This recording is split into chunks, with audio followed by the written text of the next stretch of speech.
Period বন্ধ থাকাকালীন conceive করছে সেটা শিওর হওয়ার জন্য আমরা সরাসরি চেষ্টা করতেছি। রোগী কিন্তু কয় ফোঁটা দিচ্ছেন? 4 ফোঁটা। রোগী কিন্তু শিওর সে কনসিভ করছে। পিরিয়ড বন্ধ থাকাকালীন কনসিভ করছে এটা আমরা কিভাবে বুঝবো?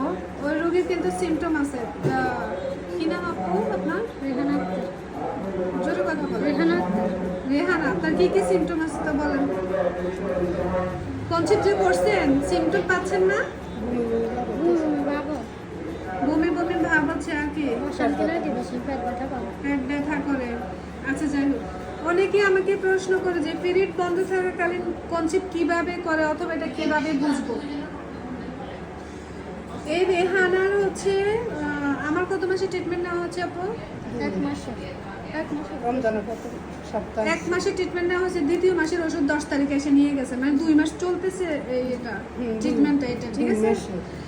আচ্ছা, উনি কিন্তু পিরিয়ড বন্ধ থাকাকালীন আমার কাছে আসছে, আমি চিকিৎসা দিচ্ছি, কনসিভের ওষুধ দিচ্ছি, সাথে ওর ডিম্বাণুর সমস্যা আছে, হরমোনের সমস্যা আছে, ওইগুলোর ওষুধ দিচ্ছি আমি।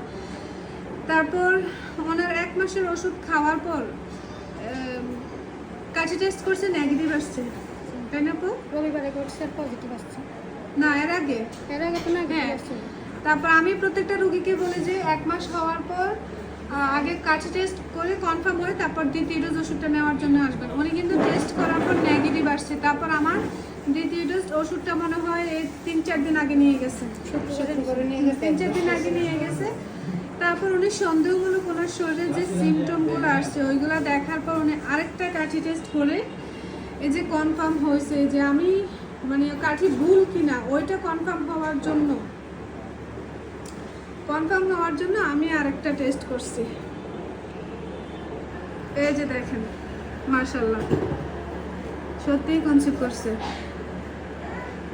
রোগী টেস্ট করবে আর আমি ভয় পাচ্ছি কাঠি ওইটা ভুল ছিল কিনা, সে আসলে কনসিভ করছে কিনা। এখন তো শিওর হলাম,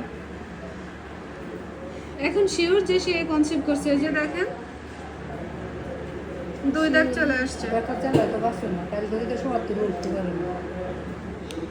তাহলে বুঝলেন তো পিরিয়ড বন্ধ থাকাকালীন কনসিভ করে। উনি আমার 2 মাসের চিকিৎসা নিচ্ছে। ঠিকানা কোথায় আপু? কোথা থেকে আসছেন? এই যে হরিচরের সাথে মধুচর। আচ্ছা, মধুচর থেকে আসছে। ওনার বিয়ের 2 বছর মনে হয়, বিয়ের 2 বছর। আলহামদুলিল্লাহ আমার 2 মাসের চিকিৎসা চলাকালীনই কনসিভ করছে। যারা পিরিয়ড বন্ধ থাকলে অথবা অনিয়মিত থাকলে টেনশন করেন, যে দেখেন আমি কিন্তু অনেক আমার রোগীরা আসলে যদি 4-5 মাসও বন্ধ থাকে আমি তাদেরকে প্রথম অবস্থায় মানে পিরিয়ড হওয়ার ওষুধটা দিতে চাই না, কিন্তু রোগীরা জোর করে যে আপু আমার 1 মাস বন্ধ, আপনি ওষুধটা দেন। আসলে আমি কনসিভ হওয়ার এবং সাথে ডিম্বাণু ফোটার ওষুধটা দেই। এভাবেই কিন্তু অনেক রোগী আল্লাহর রহমতে কনসিভ করে। এখন সে কিন্তু তার প্রবলেমগুলো এখন পেট ব্যথাটা বেশি করতেছে। আপনার কালকে দিবি। কনসিভ করলে কিন্তু পেট ব্যথা করে, এটা নিয়ে অস্থির হওয়ার দরকার নেই, ঠিক আছে। আর বেশি ব্যথা হলে দেখতে হবে বাচ্চা আবার টিউবে চলে গেছে কিনা, ওইটাও দেখতে হবে। যারা আমার চিকিৎসা নিতেছেন আপনারা সরাসরি আমার চেম্বারে চলে আসেন। আমার চেম্বার কুমিল্লা সদর দক্ষিণ লালমাই বাগমারা বাজারে আমার চেম্বার, বাগমারা বাজারে রেলগেটের পূর্ব পাশে মমিন টাওয়ার নিচতলা। প্রতি রবিবার বন্ধ থাকে, বাকি 6 দিনে খোলা। আসার আগে অবশ্যই আপনারা ফোনে সিরিয়াল দিয়ে তারপর আমার চেম্বারে দেখা করবেন।